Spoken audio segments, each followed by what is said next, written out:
of Jesus. There, a death mask of Loyola was made into a picture. We get a view of what he looked like. But the altars and the artwork are the ancient Baroque style, and it's a magnificent structure showing that the wealth of the nations at one time flowed into this order. There's an allegorical statue of the church destroying Huss and Luther. Another great painting of Ignatius ascending to heaven as a saint after his death. But the most interesting of all to me was this, of Jesus holding his heart out in his hand. It was the followers of Ignatius that brought into the church the mystical teachings and the worship of Mary in the heart, and brought those mystical teachings of the Dark Ages into the 20th century. When Xavier was once requested by one of the patients to scrape out an abscess, this is Xavier, one of Ignatius's followers, he felt rather squeamish about it. He put his hand, which was covered with a purulent matter, to his mouth in order to put his self-control to the extreme test. It's amazing that even at that early time, these men had minds that controlled their emotions. Rodriguez would not at first make use of this resting place, but afterwards, in order to punish himself for his weakness, he laid himself down naked in a bed in which immediately before a man had died of pediculosis, and which still swarmed with vermin. These men, with their mind over the control of their emotions, were sent out into the world. At first, they proved themselves in the hospitals, and that's where these quotations came from in Philip Miller's book, History of the Jesuits. But they also made their way out into the world of the pagans to win them to the new pagan Christianity.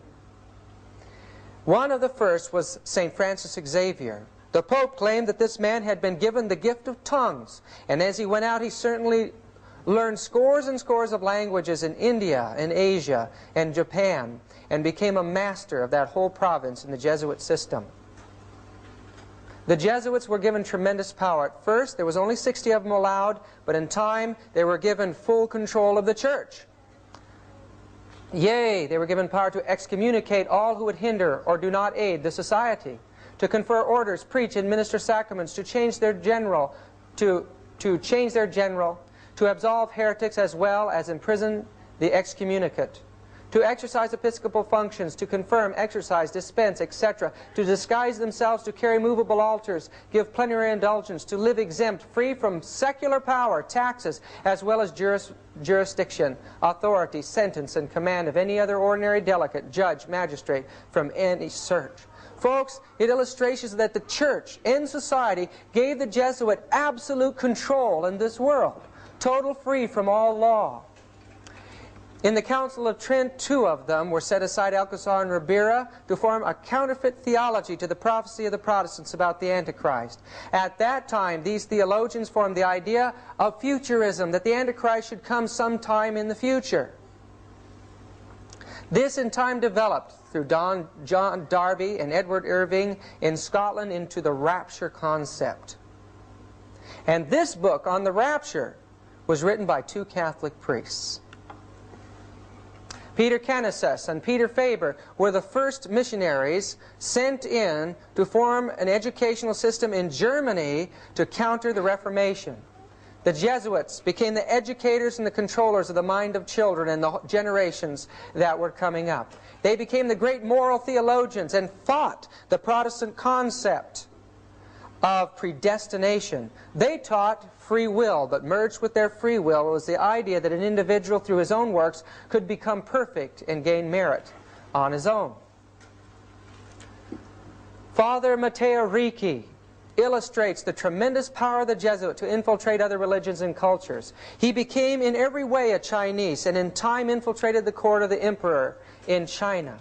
These Jesuits could read and learn the language and the religion better than the people, become the teachers of the people, and then insinuate Roman Catholicism, eventually opening up these magnificent courts to the Catholic missionaries. They entered into the primitive and poor areas of the world, and thousands of pagans were gathered into the Catholic Church through these men. But they had a secret way of doing it. In the book Fire Jesuits we read, they allowed their proselyte Christians to commit idolatry by a subtle evasion, that of enjoining themselves enjoining them to hide under their cloaks an image of Jesus Christ, to which they teach them by mental reservation to direct those public adorations which they rendered to the idol. The Jesuits infiltrated the other orders. They took over the head and the control of the Inquisition from the Dominicans. They turned it into a tremendous engine, a terrible power that wiped out thousands and millions of people. In Gurry's Doctrines of the Jesuits, we read it was Loyola himself who procured the erection of the Inquisition in Portugal. It was at the hands of the Jesuits that millions of people suffered the most horrible deaths. Terrible suffering that goes beyond our imagination today. These people did not realize that as they were persecuting these people, as they were torturing their flesh and causing every nerve in the body to scream in pain, they were causing the sufferings of Jesus Christ himself in his people. In Fox's Book of Martyrs and other books, it tells about the tremendous campaigns that raged against those who had fled into the mountains to have religious freedom. In time, all of the Albigensian race in southern France were completely genocide, exterminated from the earth. Not one was left. And the Waldenses in northern Italy were exterminated to the place where there was only a few thousand left, and they had made their way over the Alps to Geneva. The record of history has been rewritten, folks, by the Roman Catholic religion. The Jesuits became the controllers of history. And thus, the record of millions of faithful souls is not available to us. The Spirit of Prophecy tells us that that record is written in heaven. The church, every time she wanted to evangelize or infiltrate another area of the world, set up schools or colleges there in Rome. This became the origin of the Pontifical Gregorian University. Its purpose is for the subversion of the world. They sent up houses of the Jesuits and magnificent schools which gave some indication of the tremendous wealth of this order. Europe was being covered by the Jesuits. In the Ignatian fireworks we read, or we notice on the back page, it shows the Pope heating the fire that burned London in the 17th century. And it shows Jesuits under the control of the Pope starting fires in every country of the world. These Jesuits believed diabolical and witchcraft doctrines. At the heart of that order was occult teaching. From a Jesuit creed by John Battista Poza, he says, "I believe in two gods, one is Son, Father, and Mother metaphorically according to a temporal generation. The other metaphorically Mother and Father according to a temporal generation. And what is consequent hereto, that the common term Mother, Father may be equally attributed to God and the Blessed Virgin, as if they were both hermaphrodites, sexually male and female." This is raw pagan teaching in the raw sense of the word. In the book, again, The Fiery Jesuits, they affirm that the diligence of an expert conjurer in diabolical arts may well be thought worthy of a reward, and that a fortune teller is not obliged to restitution if he hath consulted the devil, nor to confession, though he hath expressly invoked the devil, and that it is lawful to consult a conjurer. It was the Jesuits who became the masters of astrology in the Dark Ages. They led out in the schools of teaching astrology in the Vatican. Folks, this chart was made by a famous Jesuit Kircher, and it's astrological healing. In The Soul Hustlers by Rennie Norbergen, an illustration that their teachings on astrology and their occult beliefs in the heart of that system has never changed. Rennie Norbergen in this book quotes Jean Dixon as saying, "As a child I was taught Chaldean astrology by a wise and wonderful man, a Jesuit priest."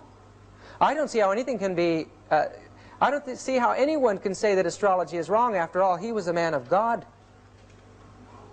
Jean Dixon in the world is one of the most popular clairvoyants and astrologers today, and we understand now that she was taught that by the Jesuits.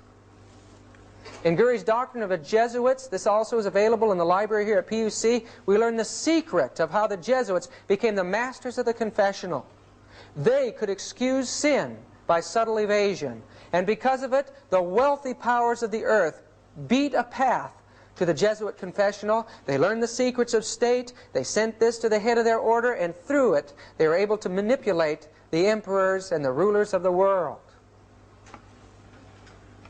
Henry IV had them in his kingdom, and we find that that the Lewises surrounded themselves with Jesuits and used them as confessors and to run their government. But this Lewis The 15th was a homosexual